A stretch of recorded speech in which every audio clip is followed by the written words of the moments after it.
Bien, el día de hoy vamos a hacer un recordatorio de lo que es el movimiento rectilíneo uniforme.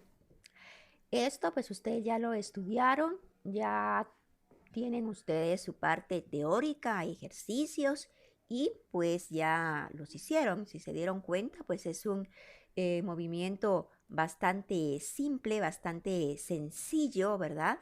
No tiene mayor complicación.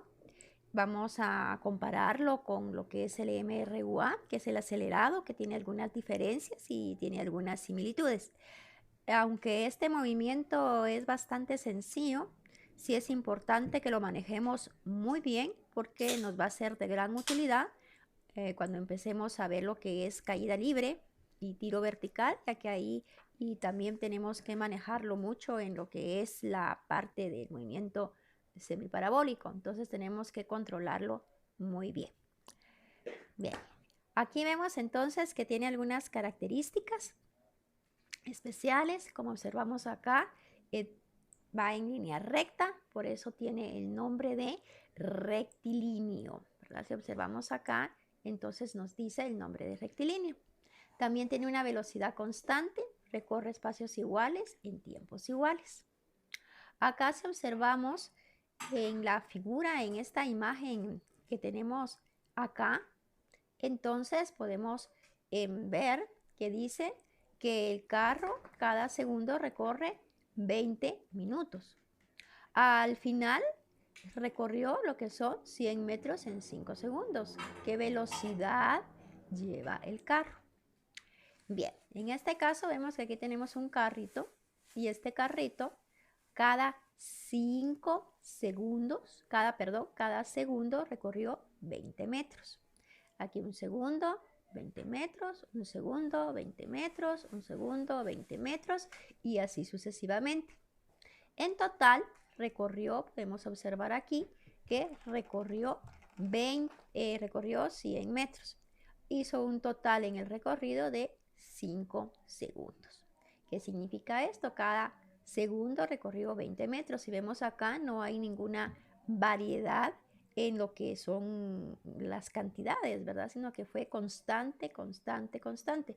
Por esa razón es que se llama movimiento rectilíneo uniforme. Rectilíneo, ¿por qué rectilíneo? Porque va en línea recta. ¿Y por qué uniforme? Porque la velocidad es constante, es decir, recorre espacios iguales en tiempos iguales. Ahora acá vamos a ver que en este caso tenemos algunas variables. Las dos variables que debemos de tener son como mínimo dos datos conocidos. Si ustedes observan acá, entonces tenemos que tener estos datos, dos por lo menos, para poder solucionar un problema de MRU. Si tenemos solo uno, no lo vamos a poder hacer. Necesitamos mínimo dos. Acá las constantes que tenemos que manejar, entonces, en este caso, o las variables, sería la X, que nos está representando la distancia. En otros textos puede estar como D o como S. Las unidades que vamos a utilizar va a ser kilómetros, metros, pies o centímetros. También tenemos la otra variable que es el tiempo.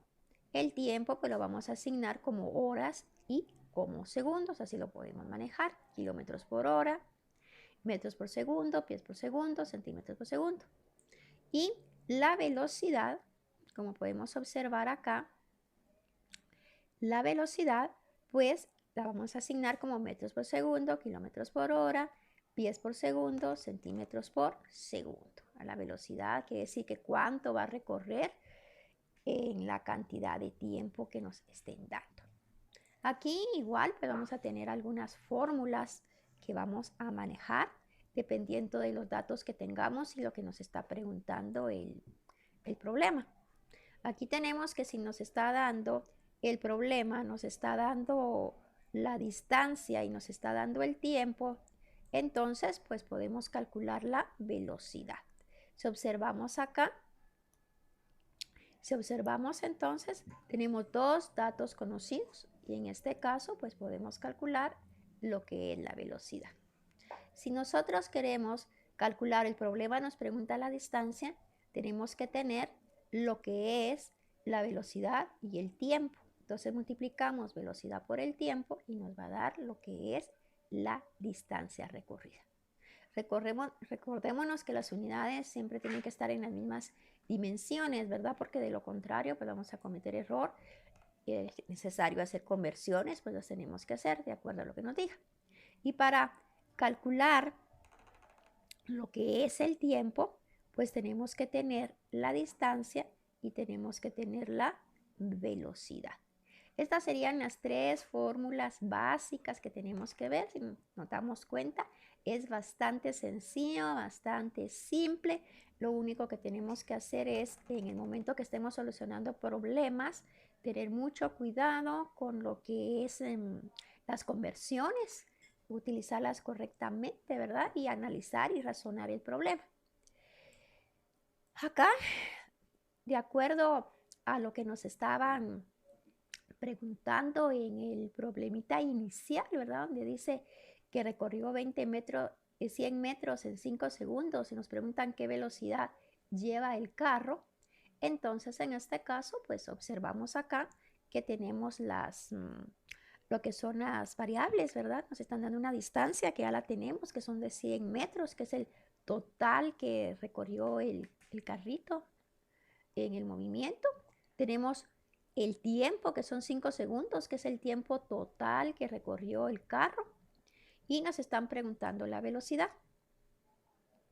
En este caso, como nos están preguntando la velocidad, entonces vemos que tenemos la distancia y tenemos el tiempo. ¿Qué vamos a hacer? Bueno, pues nos vamos a nuestras tres fórmulas que tengo acá para ver cuál de las tres puedo utilizar para poder solucionar este problemita. Ya observamos que en este caso, entonces tenemos lo que vamos a utilizar, va a ser esta, ¿verdad? La copiamos literalmente, aquí está, recuérdense que lo copiamos literalmente en nuestras ecuaciones de acuerdo a lo que tengamos. Y tenemos la X, que es la distancia, que la tenemos conocida. Y tenemos el tiempo que también nos lo está dando en este problemita. Luego, pues ya sabemos el siguiente paso, que es la sustitución de datos. Entonces aquí tenemos, si nos damos cuenta, ¿verdad? En nuestro problemita, aquí tenemos los 100 metros dividido entre 5 segundos. Y el resultado que nos va a dar, pues son 20 metros por segundo. ¿Qué significa esto? Esto significa, estos 20 metros por segundo, ¿qué significa? Bueno, significa que cada segundo el automóvil va a recorrer 20 metros. Recorre otro segundo y 20 metros, otro segundo y 20 metros. Y así vamos nosotros trabajando sucesivamente de acuerdo a eso. Si en este caso nos hubieran preguntado la distancia que recorrió, pues nosotros aquí prácticamente ya tenemos la distancia, ¿verdad? Pero si lo queremos hacer por medio de la fórmula, podemos multiplicar lo que es la velocidad, que son 20 metros por segundo, por el tiempo. Y ese tiempo serían 5 segundos. 20 por 5, ¿cuánto nos da? 100, ¿verdad? Es bastante sencillo. Si nos hubieran preguntado el tiempo y nos hubieran dado la distancia y nos hubieran dado la velocidad, ¿qué hacemos? Simple y sencillamente vamos a dividir esta distancia, que es de 100 metros, entre lo que es la velocidad, que son 20. A dividir 100 entre 20, ¿qué nos va a dar? Pues nos va a dar 5 segundos. Y así es como vamos a ir jugando con las fórmulas. Este movimiento, como les digo, es bastante sencillo y no requiere mayor trabajo. Sin embargo, hay problemas en los cuales nos combinan un movimiento rectilíneo con los otros movimientos que vamos a ver, y así tenemos que estarlos combinando. Tenemos que estar en orden cómo vamos a manejar cada uno de ellos. Nuestro siguiente videito que vamos a ver va a ser sobre el movimiento rectilíneo uniforme acelerado. Vamos a comparar tanto uno como el otro, ¿verdad? Cuáles son sus diferencias y cómo lo podemos aplicar a la hora que tengamos que combinarlo ya en lo que se refiere a problemas un poquito más complicados. Algo importante, no se les olvide pasar sus fórmulas, ¿verdad? Estas 3 formulitas que tenemos acá, pasarlas a su formulario. Recuérdense que forma parte de su trabajo final que vamos a tener, ¿verdad? La presentación de su formulario. Eso se los dije cuando estábamos en clase. Entonces, no se les olvide estar armando su formulario bonito, presentable. Si no, se les va a juntar todo al final y no les va a dar tiempo. Además de todo esto, tenemos que hacer otro trabajo final también, de acuerdo a cómo vayamos avanzando. Entonces, vamos a ver en el siguiente video, movimiento rectilíneo uniforme acelerado.